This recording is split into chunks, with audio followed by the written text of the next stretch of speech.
Do you ever feel like you are running a race with no finish line? You're checking off your daily goals, you're staying organized, you're staying busy, but at the end of the day, you feel exhausted, empty, and aimless. Most women get stuck because they're focusing on the what without the why. Today, we're answering the essential question: what is the difference between a purpose and a goal? By the end of this episode, you will understand how to stop just surviving your to-do list and start living your divine mission. We're going to help you solve the pain of spiritual burnout by showing you how to find the fire that makes you want to actually get out of bed in the morning. We're moving from scattered tasks to focused calling.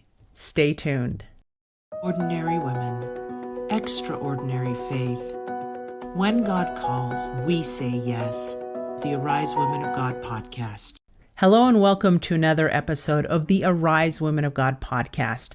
I'm your host, Tamara K. Anderson, and joining me today is Amanda Powell of our Women Warriors of Light Advisory Board and amazing goal expert. And we're looking at the staircase of stewardship today. First, we're going to define the difference between the fire of purpose and the footsteps of goals. Second, we're going to talk about how your purpose shifts through different seasons of your life, from high school graduation to autism parenting survival. Third, we're going to bring in a principle from a previous episode about why your goals might look like a cottage when God is trying to build a mansion. And finally, we'll break down the story of Queen Esther to see how small, scary goals led to a massive nation-saving purpose. But first, Amanda and I are going to kick it off by discussing both purpose and the fire inside of you and the staircase analogy. Yeah, in a nutshell, this is the easiest way for me to distinguish between purpose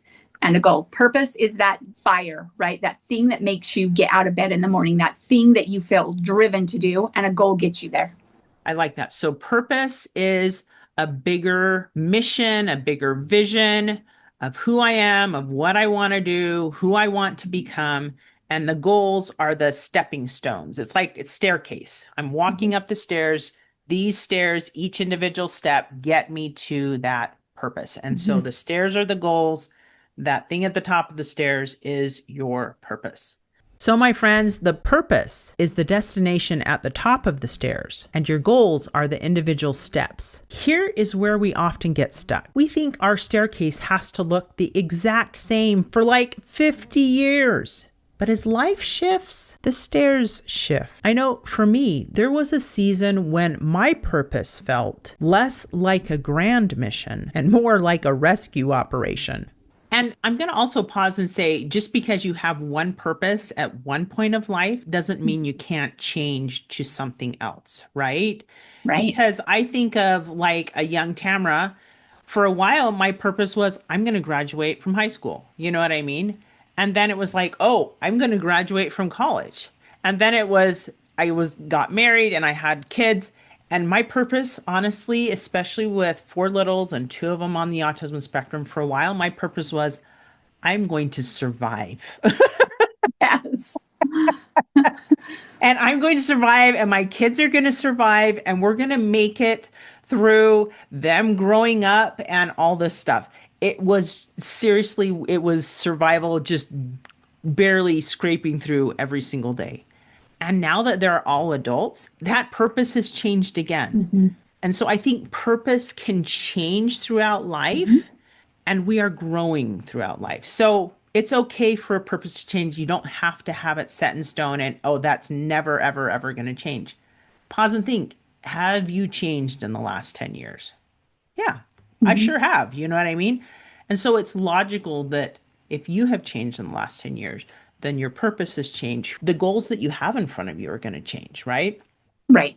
So it is okay if your purpose right now is simply survival. God meets us in the messy seasons, just as He is there in the monumental ones. But Even in survival, we have to make sure we are building what He intended. As we discussed in our Why Goals Fail episode, we often aim for a cottage when God has a mansion in mind. Your purpose is the mansion blueprint. Your goals are the bricks that you lay today. When we understand the mansion blueprint, we stop being afraid of scary goals. Look at the story of Queen Esther in the Bible. Her purpose was to save a nation, but she didn't start with a massive decree. She started with small, terrifying steps that God placed right in front of her. We're going to now apply this to a story in the scriptures, the story of Esther, which is a famous story from the Old Testament. And Esther was a young Jewish girl, and her people at the time were oppressed and they were captive. And there were some people in the government who wanted all the Jews to be eliminated. So the king was not happy with his current wife. He kicks her out. He's searching for a new queen. And Esther is in the mix, right? And so the beautiful part of this story is that Esther's purpose, as she went through this process, she was very, very beautiful, and that's why she was in the running to be this new queen. But God had a bigger purpose for her, and it was to save her people. Her cousin Mordecai said, "Who knows but that you have come for such a time as this." So her goal was to approach the king in little ways to gain favor with him and then be able to save her people.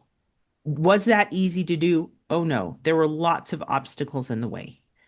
For example, she was scared to go in and see him because if she entered the room without the king kind of giving the thumbs up, she could be killed.